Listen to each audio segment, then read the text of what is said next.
ఇష్టం లేకుండా తాళి కట్టావని ఏడ్చే రకం కాదు నేను. జుట్టు పట్టుకొని ప్రేమలోకి ఈడ్చే రకం. ముసలాడువై చచ్చేంత వరకు ప్రేమించు.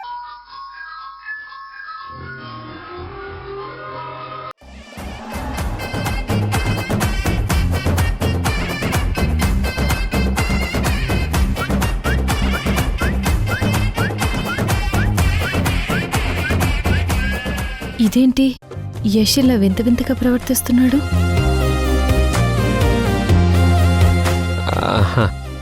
సింధు, ఏంటి? నేను సెలెక్ట్ చేసిన చీర నువ్వు కట్టుకుంటే అందానికి ఐకాన్లా ఉంటావు తెలుసా? పొగడ్తలాపి ముందు విషయం ఏంటో చెప్పు. అంటే ఏం లేదు, చీరలు అతనికి ఓ 15,000 ఇవ్వాలి. నా దగ్గర అంత క్యాష్ లేదు. అతని దగ్గర ఆన్లైన్ పేమెంట్ ఫెసిలిటీ లేదు. నాన్నని భాగ్యాన్ని అడిగితే వాళ్ళ దగ్గర అంత డబ్బు లేదన్నారు. అందుకని అందుకని దానికి నన్నేం చేయమంటావు? అది అంటే నువ్వేమన్నా అడ్జస్ట్ చేస్తావేమోనని. నాకు చీరలు గిఫ్ట్గా కొనిచ్చి మళ్ళీ నా దగ్గర డబ్బులు అడుగుతావా? సిగ్గులేదా నీకు? అంటే సిగ్గు లేక కాదు సింధు, చేతిలో క్యాష్ లేక అడుగుతున్నా. ప్లీజ్ సింధు, చీరలు వాడు అక్కడ వెయిటింగ్. నా దగ్గర డబ్బులున్నాయి కానీ నేను ఇవ్వను. సింధు సింధు సార్, త్వరగా రండి సార్. వస్తున్నా. సింధు సింధు, నా బుజ్జి కదా, నా బంగారం కదా, మా సింధు కదా. ప్లీజ్ సింధు, నా బుజ్జి కదా, ప్లీజ్ సింధు. సరే ఉండు, తెస్తాను.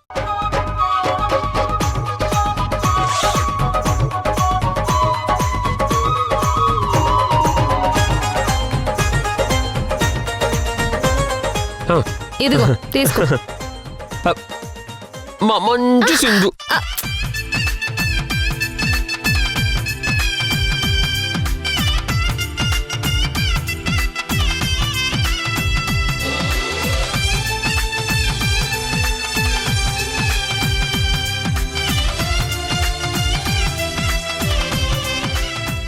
ఇదిగో బాబు. అయ్యా, నువ్వు అడిగిన 15,000 ఇదిగో.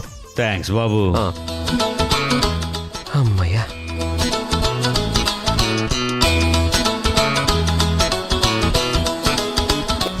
ఇదిగో బట్లబాయ్.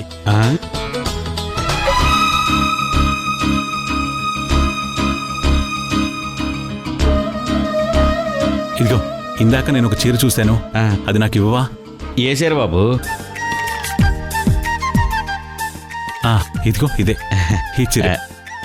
ఈ చీర ఎంత? మీరు అడిగింది ఇదే, 1500 బాబు. అవునా? ఇదిగో తీసుకో.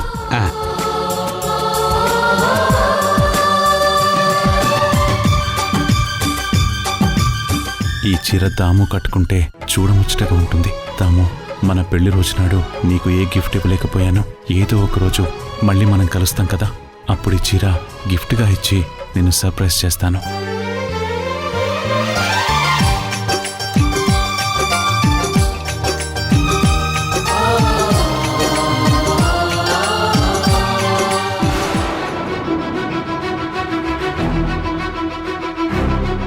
చంద్ర, ఏంట్రా వెనకేదో దాస్తున్నావు? ఏముందా వెనక? ఏం లేదమ్మా, ఏం లేదు, ఏం లేదు. చూడండి మావయ్య. ఏం లేదమ్మా, చూడనివ్వమని చెప్తున్నాను కదా. హాయ్, చీర చీర చాలా బాగుంది మావయ్య. ఎవరికోసం ఈ చీర? నాకోసమే కదా. వసే, నీకోసం ఎందుకు కొంటాడే? నేను వాడమ్మని కదా, నా కోసమే కొనుంటాడు. ఎరా చంద్ర, అంతే కదా?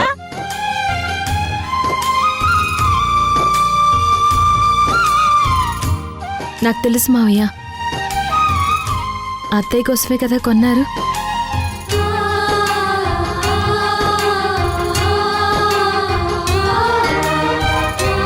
అత్తయ్య అంటే మీకెంత ఇష్టం అనేది మీరు చెప్పకపోయినా మీ కళ్ళల్లో ఆ కన్నీళ్లు చెప్తున్నాయి మావయ్య. అత్తయ్య మీద మనసులో ఇంత ప్రేమను పెట్టుకుని ఎందుకు మావయ్య దూరంగా ఉంటున్నారు? ప్రేమల మధ్య దూరాలు పెరిగితే అది ఎంత భారంగా ఉంటుందో నేను అనుభవించిన దాన్ని. అది నాకు తెలుసు మావయ్య.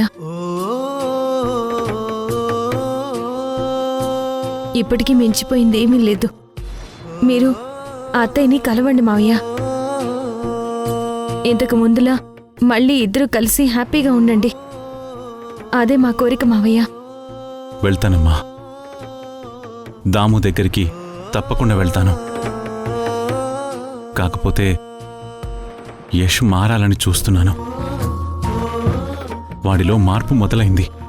జరుగుతున్న పరిస్థితులు చూస్తుంటే వాడు మళ్ళీ నీకు దగ్గరవుతాడనే అనిపిస్తోందమ్మా. యష్ పూర్తిగా మారిపోయి నిన్ను భారీగా ఒప్పుకున్న తర్వాత అప్పుడు అందరం కలిసే మీ అత్తయ్య దగ్గరికి వెళదామమ్మా. అక్కడే అందరం కలిసి ఉందాం, అంతే.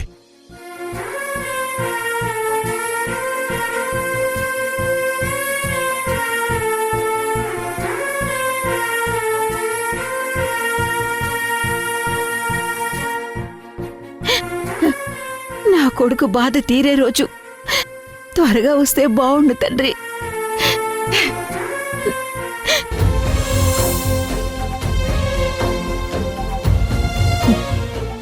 భగవంతుడా, అందరం కలిసి ఉండే రోజు కోసమే ఎదురు చూస్తున్నాను. మా మధ్య ఉన్న సమస్య పోయేలా నువ్వే చూడాలి తండ్రి.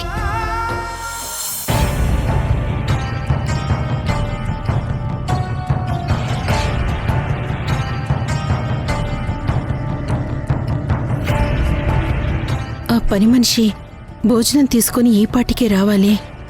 ఇంకా రాలేదేంటి? ఈరోజు ఎలాగైనా తనతో డీల్ మాట్లాడుకోవాలి. నా ఫోన్ సేఫ్గా ఉండేలా చూడాలి. పొరపాటున కూడా ఆ మధుకి అస్సలు దొరకకూడదు.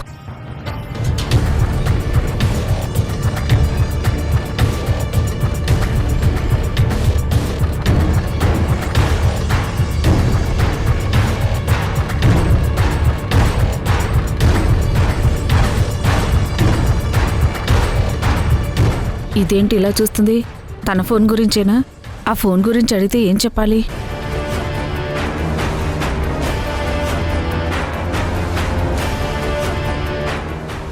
నా ఫోన్ ఇవ్వు. నీ ఫోన్ నా దగ్గర ఎందుకుంటుంది? అబద్ధాలు చెప్పకు.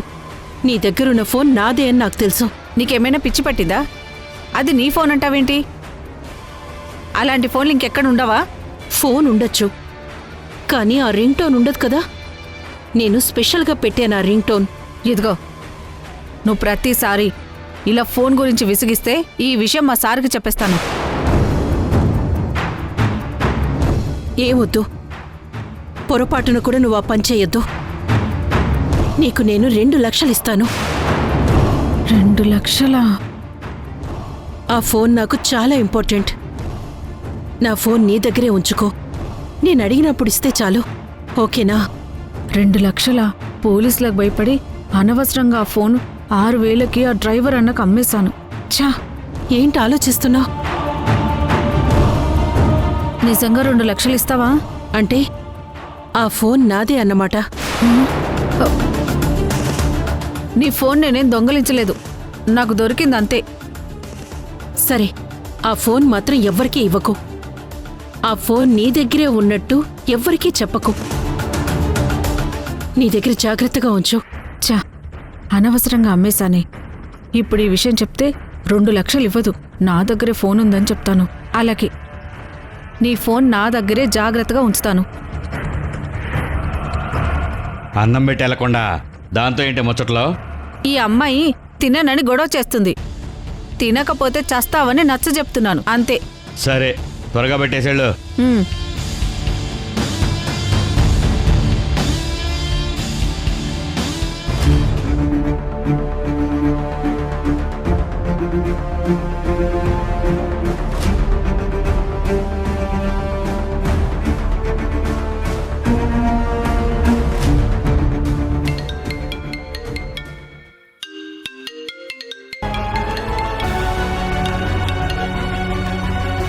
చెప్పండి మేడం. స్వాతి అనే జర్నలిస్ట్ మిస్ అయింది. తను కనపడడం లేదని కంప్లైంట్ ఇచ్చాను కదా, ఏమైంది? ఏమైనా ఎంక్వైరీ చేశారా? చేశాం మేడం. మీరు చెప్పినట్టుగానే యశ్ వాళ్ళ ఇంటికి వెళ్ళి సెర్చ్ చేశాం. స్వాతి అక్కడ లేదు. తనకి సంబంధించిన ఎలాంటి క్లూ కూడా మాకు దొరకలేదు మేడం. ఓకే. ఆ పొలిటీషియన్ ఇంట్లో కూడా వెతకమన్నాను, వెతికారా? ఆ పొలిటీషియన్ ఇంట్లో సెర్చ్ చేయలేదన్న విషయం చెబితే గౌతమ్ సార్తో మేడం చెప్పేస్తుందేమో. అలా చెప్తే సార్ నన్ను అరుస్తారు. సెర్చ్ చేసామని అబద్ధం చెప్పేస్తా. మేడం, అక్కడ కూడా సెర్చ్ చేశాం మేడం, బట్ నో యూస్. ఆ 2 చోట్ల స్వాతి లేదా? కనీసం తనకి సంబంధించిన క్లూ ఏదో ఒకటి దొరకాలే. సార్, మీరు సరిగ్గా వెతికారా? సరిగ్గానే వెతికాం మేడం. ఓకే, మీకు నేను స్వాతి ఫోన్ నెంబర్ సెండ్ చేస్తాను. ఆ నెంబర్ తాలూకు సిగ్నల్ లైన్ ట్రేస్ చేయండి. అప్పుడు స్వాతి ఎక్కడుందో తెలిసే ఛాన్స్ ఉంది. Okay madam. నేను ఆల్రెడీ స్వాతి ఫోన్కి కాల్ చేశాను. ఎవరో లిఫ్ట్ చేసి ఏదేదో మాట్లాడుతున్నారు. మళ్ళీ ట్రై చేస్తే స్విచ్ ఆఫ్ అని వస్తుంది. ప్లీజ్ సార్, వీలైనంత త్వరగా ఆ ఫోన్ సిగ్నల్స్ని ట్రేస్ చేసి స్వాతి ఎక్కడుందో కనిపెట్టండి. ఆ అమ్మాయి దొరకడం నాకు చాలా ఇంపార్టెంట్. అలాగే మేడం, తప్పకుండా ట్రై చేస్తాం. స్వాతి నెంబర్ పంపించండి.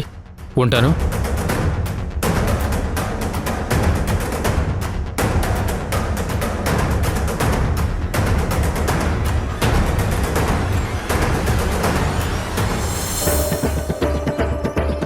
ఓకే, నేను మళ్ళీ చేస్తాను. ఏంటి మధు ఇది? మీ షేర్ సార్. వెంకటరత్నం సార్.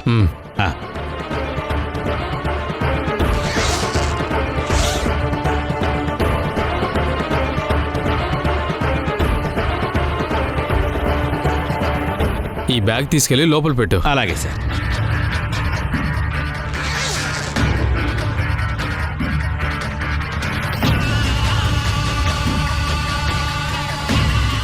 నా షేర్ నాకు ఇచ్చావు, బాగానే ఉంది. కానీ నేను అడిగింది మాత్రం ఇంతవరకు జరగలేదు. మరి దాని సంగతి ఏంటి మధు? సార్, మీకు కావాలంటే ఇంతకి 2 అమౌంట్ ఇస్తాను. మీరింకా ఆ విషయం గురించి మర్చిపోవటం మంచిది.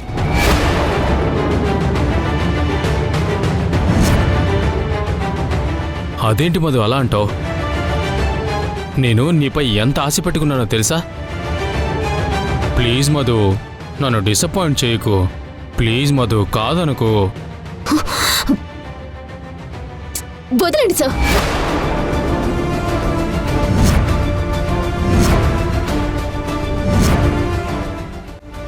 ఆ రోజు మా అత్తయ్య చూసిన దానికే అది పెద్ద ఇష్యూ అయ్యి ఇప్పటికీ ఆ సిచ్యువేషన్ క్రిటికల్ గానే ఉంది.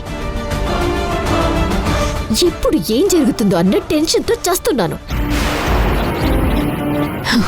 నిజం బయట పెట్టకుండా మా అత్తయ్యని కంట్రోల్ చేయడానికి నేను ప్రతి క్షణం ఎంత కష్టపడుతున్నానో మీకేం తెలుసు? ఆ ప్రాబ్లం సాల్వ్ చేయలేక మెంటల్గా నరకం అనుభవిస్తున్నాను. అయినా మీ ఏజ్ ఏంటి, నా ఏజ్ ఏంటి? దయచేసి అది దృష్టిలో పెట్టుకొని ఇక ముందు నాతో ఎలా బిహేవ్ చేయాలో డిసైడ్ అవ్వండి. అరే, పరిస్థితులు తెలిసి కూడా ఎందుకు సార్ ఇలా మిస్బిహేవ్ చేస్తున్నారు? ఇలాంటివన్నీ నాకు నచ్చవు. బిజినెస్ పరంగా అయితే నేను మీతో కలిసి ఏదైనా చేస్తాను. అంతకు మించి నా నుంచి ఏది ఆశించకండి, చెప్తున్నాను. Okay okay okay Madhu. ఎందుకు మధు ఇంత చిన్నదానికి అంత సీరియస్ అయిపోతున్నావు? ఓకే, వద్దన్నావు, వదిలేస్తున్నాను. మన మధ్య బిజినెస్ డీల్ ఎప్పటికీ కంటిన్యూ అవ్వాలన్నదే నా కోరిక. నువ్వు ఇంత ఓపెన్గా ఉన్నప్పుడు నేను కూడా ఓపెన్ అయిపోతాను. నాకు చాలా బిజినెస్లున్నాయి, వాటిని కూడా నీకు హ్యాండ్ ఓవర్ చేస్తాను. వచ్చిన ప్రాఫిట్లో నువ్వు నేను చెరిసగం షేర్ తీసుకుందాం. నువ్వు కోరుకున్నట్టుగా నిన్ను టాప్ పొజిషన్లో నిలబెడతాను, ఓకేనా? ప్రతి చిన్న విషయానికి టెన్షన్ పడుతూ భయపడే మీతో అంత పెద్ద బిజినెస్ డీలింగ్స్ అంటే అవన్నీ ప్రాక్టికల్గా వర్కౌట్ అవ్వవు సార్.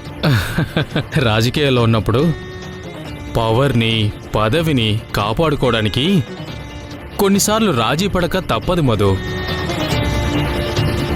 నా టెన్షను, భయం అంతా నా కెరీర్ గురించే. ఇంతవరకు నీకు అసలు విషయం చెప్పలేదు కదూ? ఇప్పుడు చెబుతున్నాను విను.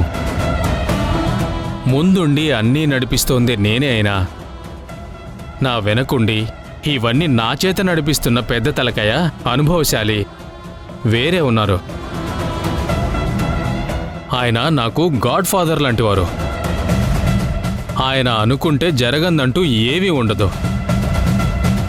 జరగకపోతే ఆపోజిషన్ని ఈ లోకం నుంచి ఎలిమినేట్ చేస్తాడు. అంత పవర్ఫుల్ ఆయన. ఎవరు సార్ ఆయన? నా పార్ట్నర్, నా వెల్ విషర్, నా కెప్టెన్ కేఎంఆర్.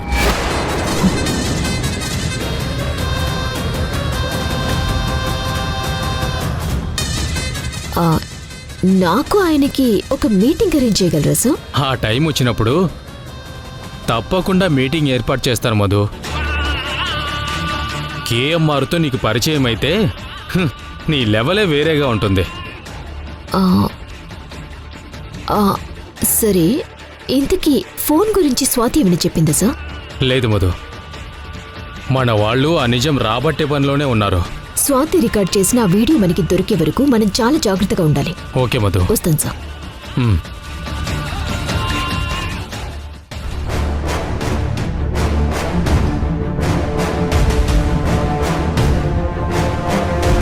డ్రైవర్ అని ఇక్కడే ఉన్నాడు. 6,000 ఇచ్చేసి ఆ ఫోన్ ఎలాగైనా సరే తీసుకోవాలి.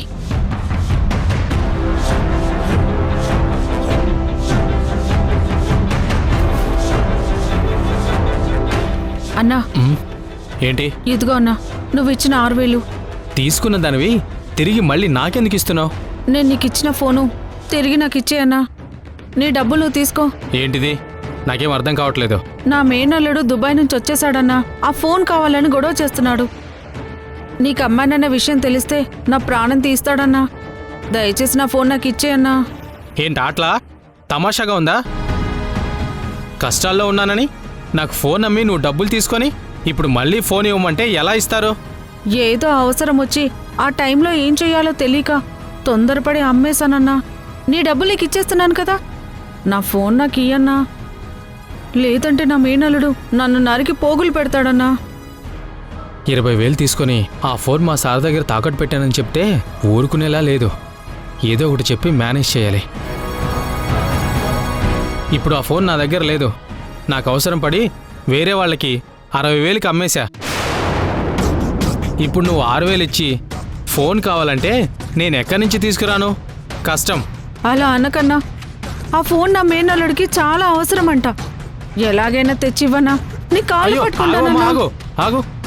సరే, నువ్వు ఇంతగా బ్రతిమలాడుతున్నావు కాబట్టి 60,000 ఇస్తే నేను అమ్మిన అతని దగ్గరికి వెళ్ళి డబ్బులు ఇచ్చి ఫోన్ తీసుకొని వస్తా. ఇది చాలా అన్యాయం అన్నా. నా దగ్గర 6,000 కొని 60,000కి అమ్మేస్తావా? అవన్నీ నీకు అనవసరం. నీ దగ్గర కొన్నాక నా ఫోన్ నేను ఎంతకైనా అమ్ముకుంటాను. ఆ ఫోన్ నీకు చాలా అవసరం అనుకుంటాను. బాగా ఆలోచించుకో. వీడికి 60,000 ఇచ్చినా 2 లక్షల్లో ఇంకా నాకు 1,40,000 మిగులుతాయి కదా. పర్లేదు, ఇప్పుడు మనకి ఫోన్ ముఖ్యం. ఎలాగైనా రాబట్టాలి. ఏంటి ఏం ఆలోచిస్తున్నావు? 60,000కి ఓకేనా? ఓకే అన్నా. తప్పుతుందా? ఏంటి 60,000 అంటూ తనతో ఏదో మాట్లాడుతున్నావు? దేని గురించి? అమ్మో, ఆ ఫోన్ గురించి మేడంకి తెలిస్తే నన్ను చంపేస్తుంది. ఏం లేదు మేడం, చిన్న అవసరం వచ్చి ఓ 60,000 అప్పు కావాలని తనని అడుగుతున్నాను. అసలు నీకు బుద్ధుందా? ఎంతమంది దగ్గర అప్పు చేస్తావు? మొన్ననే కదా నీ ఫోన్ తేజ దగ్గర పెట్టి డబ్బులు తీసుకున్నావు.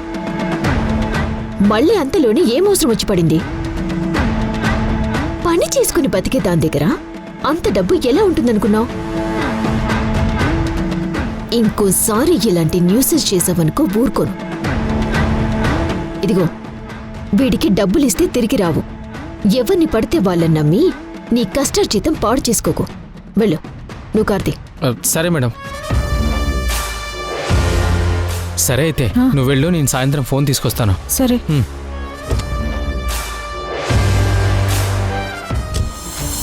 ఈ ఫోన్ ఛార్జర్ ఎక్కడ చచ్చింది అసలా?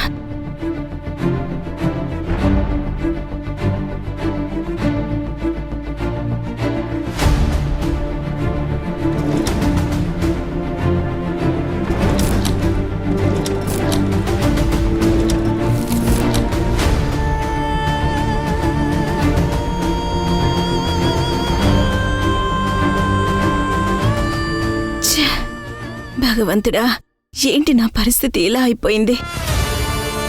నా ఇంట్లో నేనే బందీనైపోయాను. నా ఇల్లే నాకు జైలుగా మారిపోయింది. నీకు దండం పెట్టి వేడుకుంటున్నాను, నాకు ఒక్క అవకాశం ఇవ్వు. ఎలాగైనా సరే ఫోన్ ఛార్జర్ దొరికేలా చెయ్యి. చంద్రకి ఫోన్ చేసి జరిగిన విషయాలు చెబితే తను వచ్చి నన్ను కాపాడుతాడు.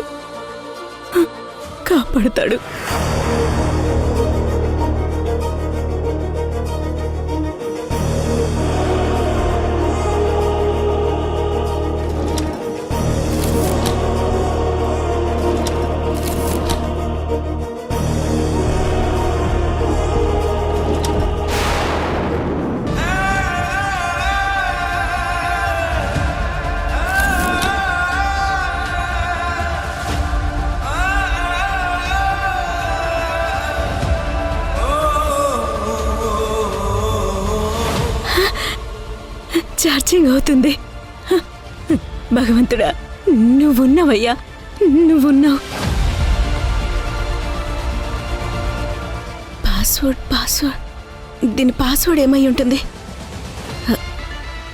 ఏదో ఒకటి ట్రై చేస్తా.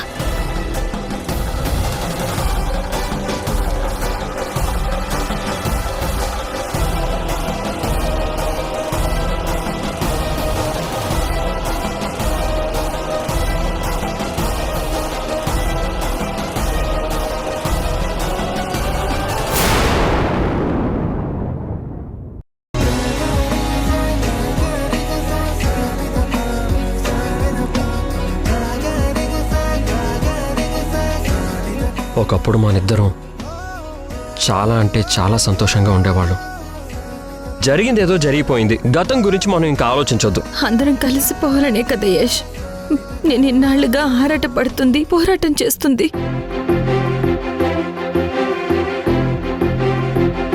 నన్ను క్షమించు సింధు. యష్